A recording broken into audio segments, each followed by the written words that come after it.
അപ്പോൾ ഞാൻ ഒരു രസപ്പൊടിയാണ് കേട്ടോ കാണിക്കുന്നത്. അപ്പോൾ ഒരു ചീഞ്ചട്ടി അടുപ്പത്ത് വെച്ചിട്ടുണ്ട്. അപ്പോൾ അതിലേക്ക് ഞാൻ 2 സ്പൂണ് മല്ലി ഇട്ട് കൊടുത്തു കേട്ടോ. ഞാൻ കഴുകി ഉണക്കി വെച്ച മല്ലിയാണ്. അപ്പോൾ അതൊന്ന് ഞാൻ വറുത്തെടുക്കട്ടെ കേട്ടോ. ചെറിയ തീയിലിട്ടിട്ട് നല്ലോണം ഒന്ന് വെള്ളമയൊക്കെ ഒന്ന് പോകാൻ വേണ്ടിയിട്ടാണ്. അപ്പോൾ അത് ഞാൻ വറുത്തെടുത്തതിന് ശേഷം 2 സ്പൂണ് കുരുമുളക് കേട്ടോ. അപ്പോൾ അതും ഒന്ന് വെള്ള കളർ ഉണ്ടായി, നമ്മൾ വീട്ടിലുണ്ടായ കുരുമുളകാട്ടാ. അപ്പോൾ അതും വറുത്തെടുത്തു. പിന്നെ കുറച്ച് വെളുത്തുള്ളിയാണ് കേട്ടോ. വെളുത്തുള്ളി ഞാൻ നല്ലോണം കഴുകി ഒന്ന് ചതച്ചെടുത്ത് ഉണക്കിയതാട്ടാ. അപ്പോൾ അതിൻ്റെ കൂടെ തന്നെ കുറച്ച് ഇഞ്ചിയും കൂടെ ചേർത്ത് കൊടുക്കുകയാണ്. ഇഞ്ചി അതുപോലെ തന്നെ ചെയ്താട്ടാ. അപ്പോൾ നമുക്ക് കുറച്ചൊന്ന് എടുത്ത് വെക്കേണ്ടത്, അപ്പോൾ വെള്ളമയം പോകാൻ വേണ്ടിയിട്ടാട്ടാ ഒന്ന് ചൂടാക്കുന്നത്.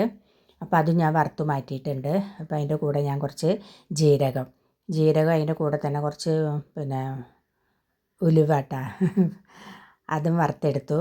പിന്നെ കുറച്ച് ഒരു 4 മുളക് അതും കുറച്ച് ഉപ്പും കൂടെ എടുത്ത് വെച്ചിട്ടുണ്ട്. അപ്പോൾ എല്ലാം കൂടെ ഞാൻ വറുത്തൊന്ന് എടുത്ത് വെച്ചിട്ടുണ്ട്. അപ്പോൾ നമുക്ക് ഇതൊക്കെ ഒന്ന് ഇങ്ങനെ പൊടിച്ചെടുക്കാം കേട്ടോ.